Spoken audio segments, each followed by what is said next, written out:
Hello everyone, what's up, welcome back to clarify knowledge. आज हम लोग स्टार्ट करने जा रहे हैं अपनी WTF series, that is Wednesday, Thursday and Friday series. इसमें हम लोग कंप्लीट करने वाले हैं हिस्ट्री, सिविक्स एंड ज्योग्राफी का फुल सिलेबस।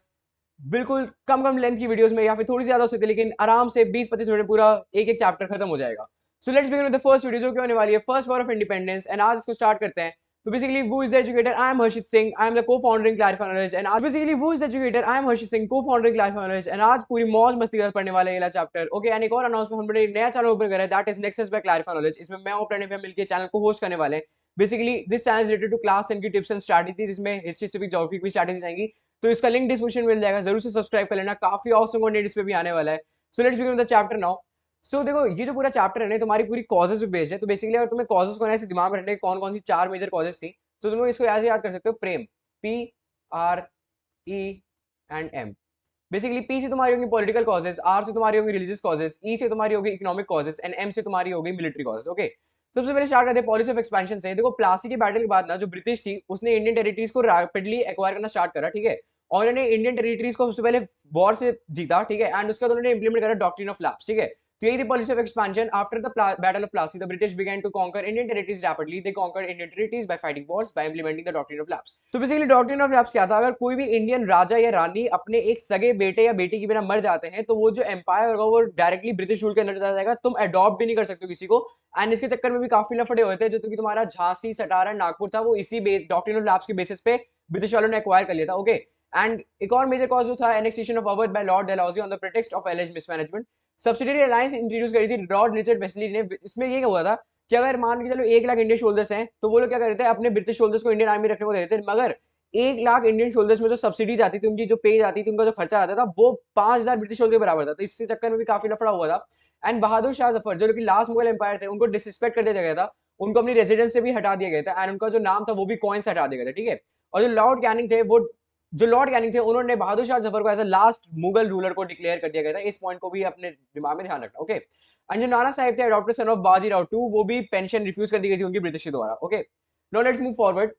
तो सोशल रिलीजियस कॉजेज में आता है intervening in the religious customs by widow remarriage act 1856 and abolition of sati. देखो भाई, ये जो चीज है ना, ये कॉजेज में उस टाइम के हिसाब से कॉजेज में आती है, लेकिन अभी के हिसाब से देखो तो इन्होंने काफी अच्छी चीज करी थी कि उन्होंने विडो रीमैरिज एक्ट कर दिया था स्टार्ट, जिससे अगर जो विडो है वो भी रीमैरिज कर सकती है। एंड जो सती सिस्टम था, देखो भाई, उस समय चाइल्ड मैरिज काफी ज्यादा होती थी, ठीक है। तो ये होता था कि अगर जो हस्बैंड, अगर उसकी डेथ हो गई बाई चांस किसी वजह से, तो उस बच्ची को भी जाके उस चिता पे खुद को जला के मार लेना होता था, ठीक है। तो अच्छा, ये चीज हट गई है। एंड रेशियल डिस्क्रिमिनेशन में भी उन्होंने काफी इंटरफेयर करा था। एंड हिंदूज जो थे वो क्रिश्चियन में कन्वर्ट हो रहे थे, ठीक है। उनको क्या हो रहा था, वो अपनी एंसेस्ट्री प्रॉपर्टीज को इनहेरिट कर सकते थे। बेसिकली ये लोग टेरिटरी तो एक्वायर कर ही रहे थे, और ये लोग रिलीजन में कन्वर्ट करवा रहे थे। ओके, एंड एक और मेजर पॉइंट है tax in religious institution like मंदिर एंड मॉस्क। देखो भाई, अब मंदिर और मॉस्क भाई रिलीजियस प्लेसेस है, इनको टैक्स करने का क्या लॉजिक बनता है? तो ये भी एक सोशल रिलीजियस कॉज में आता है, इसको जरूर से नोट कर लेना। चलो बात है इकोनॉमिक कॉजेज पे। Exploitation of economic resources, no import duties were levied on readymade British good.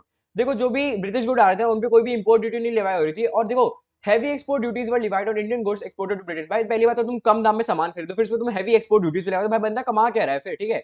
Exploitation of Indian peasantry, famines became recurrent in India. भाई देखो, फेमाइन्स तो इतनी कॉमन हो गई थी जितनी तुम्हारे जीरो आना हिस्ट्री में, अगर तुम्हें वीडियो देखे बिना जाओगे पेपर देने, ठीक है। वैसे जीरो तुम्हें नहीं आएंगे। Decline of land aristocracy, drain of raw materials of India to Britain, decay of cottage and handicraft industry. भाई देखो, ये इतने सारे पॉइंट, इसमें से तुम कोई 4 मेजर उठा लेना, 4 पॉइंट्स पर नाम से हो जाएगा, जो 4 तुमको खुद से समझ में आ रहे हो पढ़ने में। Military causes, ill treatment of Indian soldiers, they were humiliated. देखो भाई, मिलिट्री कॉजेज भी एक मेजर रीजन था, ठीक है, क्योंकि इंडियन सोल्जर्स आदि काफी होता है। जो इमीडिएट कॉज था वो भी मिलिट्री का ही था, जो इमीडिएट कॉज आगे हम लोग पढ़ने वाले हैं अभी, ठीक है। तो इंडियन सोल्जर्स उनको ह्यूमिलेट कराया जाता है, ठीक है। एंड कोई भी इंडियन सोल्जर सूबेदार के ऊपर की पोस्ट की तरफ जा ही नहीं सकता था। ब्रिटिश आर्मी थी ना, उसमें भी मोस्टली इंडियन सोल्जर्स ही थे, ठीक है। And post office act 1854, soldiers were also required to serve the areas which are situated far from their home without extra payment, that is भट्टा। देखो भाई, इंडियन सोल्जर्स को ना बहुत दूर दूर अपने घर से भेजा जा रहा था, उनकी पेमेंट भी नहीं बढ़ाई जा रही थी, उस समय उनको उसको भट्टा कहा जाता था। एंड काफी लो सैलरी दी जाती थी। And general service enlistment act 1856, sepoy had to travel overseas whenever required. It was believed by Hindus that no one can lose his religion, that one can lose his religion and caste by crossing the area। देखो, अभी ये होता था पहले के जमाने में कि तुम नदी पार कर किसी और देश जा रहे हो तो तुम अपना रिलीजन भूल रहे हो। तो उस समय जनरल सर्विस एनलिस्टमेंट एक्ट में ये भी हुआ था कि जो इंडियन सोल्जर्स थे उन्हें ओवरसीज जाना पड़ता है सर्विस करने के लिए। तो ये भी एक कॉज का रीजन बन गया था। अब आते हैं इमीडिएट कॉज के, जिसके चक्कर में सारी जो भसड़ है वो शुरू हुई थी, ठीक है। Announcement of the Enfield rifles with cartridges with grease paper cover. Rumours were there that grease paper was made of beef and pork. Mangal Pandey urged not to use the rifle and on 29 March 1857 he attacked his officer in Barrackpur. देखो ये होता है Enfield rifle. I think की जो cartridges थी उनका जो क्या कहते हैं कवर था उनको च्यू करके निकालना पड़ता था। एंड वो जो ग्रीजिंग होती थी ना वो बीफ और पोर्क से बनती थी, ठीक है। तो इसमें हिंदूज और मुस्लिम दोनों इसके खिलाफ थे। एंड जो मंगल पांडे थे उन्होंने क्या करा कि उन्होंने बोला मैं राइफल यूज नहीं करूंगा, उन्होंने अपने ऑफिसर को अटैक कर दिया, ठीक है। एंड उसके पास ही सारे मेजर इवेंट्स होना स्टार्ट हुए, ठीक है। तो main events of revolt Delhi में क्या हुआ, the sepoys of Meerut joined The sepoys of Meerut were joined by the local soldiers of Delhi. They killed many British officers and declared Bahadur Shah Zafar as the leader of revolt. उन्होंने बहादुर शाह जफर को revolt का leader declare कर दिया। So General Bakht Khan commanded the Bareilly troops into Delhi and provided leadership in the rebels. तो बख्त खान जो थे उन्होंने बरेली की ट्रूप्स को रेबल वो भेजा था। After the recapture Delhi by troops led by Sir John Nicholson, Bahadur Shah Zafar was found guilty of aiding the rebellion. His son and grandson were killed and he was exiled to Yangon in his manor. देखो क्या हुआ था जब दिल्ली वापस capture होता ना, तो जो तुम्हारे बहादुर शाह जफर थे उनको गिल्टी माना गया कि भाई आपने ये सब करवाया, तो उनको जो उनके जो बेटे और उनके जो पोते थे उन सबको मार दिया गया और उनको यांगन में म्यांमार में एक्साइल कर दिया, उनको भेज दिया भाई अब तो अपनी बाकी जिंदगी वही के गुजारो, ठीक है। उसके बाद अवध में क्या हुआ था, on 30 May 1857 a great rising took place in Awadh. Within the next few days the whole of Awadh was captured by the rebels. देखो देखो जो हमारा 13 मई 1857 था उसके बाद अवध में भी एकदम हसन मची एंड जितने भी रेबल्स थे उन्होंने पूरा अवध को कैप्चर कर लिया था। एंड जो लीडर ऑफ रिवोल्ट थी वो थी बेगम हसन महल। लेकिन जब सिटी वापस से रिकैप्चर करी ब्रिटिश वालों ने तो बेगम हसन महल नेपाल चली गई, वहीं पर उनका एक एंडमेंट हो गया पूरा, ठीक है। कानपुर में क्या हुआ था, the revolt in Kanpur was led by Nana Sahib ने लेड करा था इसको, ठीक है। A large number of English men women and children were captured and killed by the infuriated mob. Nana Sahib was also defeated by British in December 1857। He fled to Nepal very dead. उनका भी same यही हाल हुआ था, जब वापस से रिकैप्चर करे कानपुर को तो वो भी नेपाल गए, वहीं पे उनका लाइक उनकी डेथ हो गई। इसका झांसी में क्या हुआ था, in Jhansi the revolt was led by Rani Lakshmibai. Whose state was annexed by Lord Dalhousie on the basis of doctrine of lapse. She rose against the British and joined the revolt. देखो उनके यहाँ भी डॉक्ट्रिन ऑफ लैप्स लगा दी गई थी क्योंकि कोई सगा बेटा था नहीं, तो वो झांसी था वो ब्रिटिश के अंडर ऑटोमेटिक चले गया एंड इसके खिलाफ चली गई थी रानी लक्ष्मीबाई। भाई तो ये हुआ था जब वो एकदम ओवर पावर कर रहे थे ब्रिटिश वाले, तो वो कालपी चली गई थी एंड कालपी में उनको तांते तोप ने ज्वाइन करा था जो कि नाना साहिब के कमांडर थे आर्मी के। एंड दोनों ने ग्वालियर तक मार्च करी थी। Rani Lakshmibai fell to the large number of British troop and was killed while fighting. Tanito managed to escape, but he was later captured and killed by British troops. देखो भाई ये हो रहा था रानी लक्ष्मीबाई जो जंग लड़ते रहते उनको मार दिया गया था, मगर ऐसा नहीं हुआ था। उन्होंने खुद को आत्मसमर्पण कर दिया, उन्होंने खुद की एक अग्नि समाधि दी थी। प्रणय भाई ने भी बताया था वीडियो में पहले, ठीक है। एंड ताने तुमने भाई वो भागते हुए थे लेकिन उनको बाद में ब्रिटिश वालों ने पकड़ के उनको भी खत्म कर दिया था। इसके बाद some of the centers of revolt by Bareilly and Ara, that is currently Bihar. In Bareilly, the revolt was led by Khan Bahadur Khan, and in Bihar, the revolt was led by Kunwar Singh, an old zamindar. Maulvi Abdullah led the revolt in Faizabad. तो मौलवी अब्दुल्ला ने फैजाबाद में revolt lead करा था। ये सब थोड़े छोटे छोटे पॉइंट्स है लेकिन इनका कोई मेजर लेना देना नहीं है हमारे एग्जाम में।